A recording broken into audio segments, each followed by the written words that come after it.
Welcome, ladies and gentlemen, to Rabbit Hole, episode number 1. This is Signals from Space.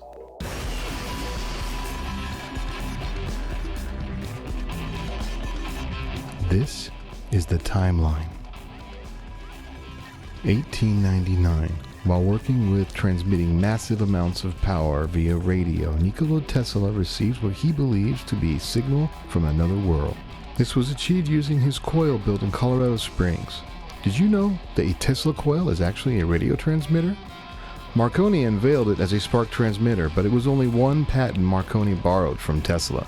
Record has it that he had borrowed more than 17 patents of Tesla's. Anyway, after accounting for all atmospheric interference, the weak signal remained unexplained. This weak signal was enough to convince Tesla that he was being signaled, most likely from Mars. He was convinced enough to tell the press on multiple occasions at the risk of his credibility. In this letter to the Red Cross, he states, "I have observed electrical actions which have appeared inexplicable. Faint and uncertain though they were, they have given me a deep conviction and foreknowledge that ere long all human beings on this globe as one will turn their eyes to the firmament above with feelings of love and reverence, thrilled by the glad news. Brethren, we have a message from another world, unknown and remote. It reads, 1, 2, 3. Here's a newspaper clipping where he had spoken to the press about Mars. This is another clipping from around the same time. These claims were extraordinary for the time, and I believe that they also inadvertently helped fuel the idea of a Mars invasion, or the idea of going to Mars. I also believe that it could be the origination of the Mars-based literature from that time. Here's an interesting clipping from around 1900. Many people wrote about Mars.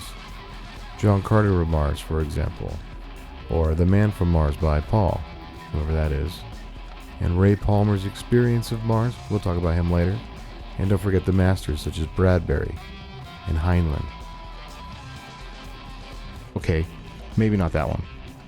Fast forward, 1921. Despite having chided Tesla in the press in the earlier century about the signals, Marconi discovers one himself. The press was divided on this.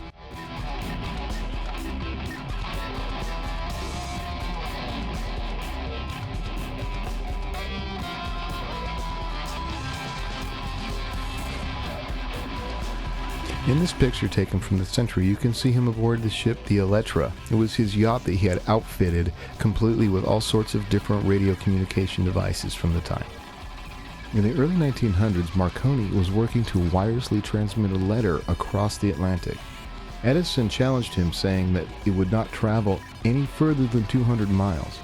Marconi bounced it off of the atmosphere, making it to America without any problems, going further than 200 miles by a fair amount. Marconi was successful in proving Edison wrong, which I think actually gave him points in Tesla's book. After poring over the signal for a year, Marconi discovers there's a cipher within the patterns of the signal. He finds that it is the letter V in Morse code. It's interesting because in the early 1900s, the letter he sent across the Atlantic was the letter V. So what could these signals have been? Did Tesla really hear a signal from another planet? Did Marconi just borrow yet another idea of Tesla's? Using radio astronomy, we can listen in. This is what Mars sounds like.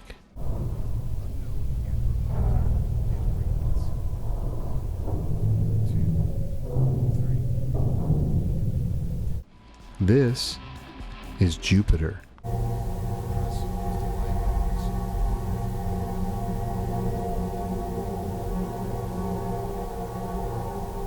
This is a pulsar.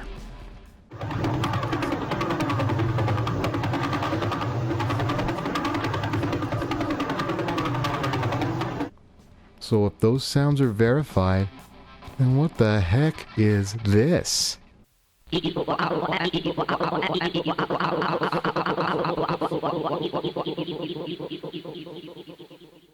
That's it for this week, and on behalf of everyone here at the show, thanks for watching. Give us a like and subscribe.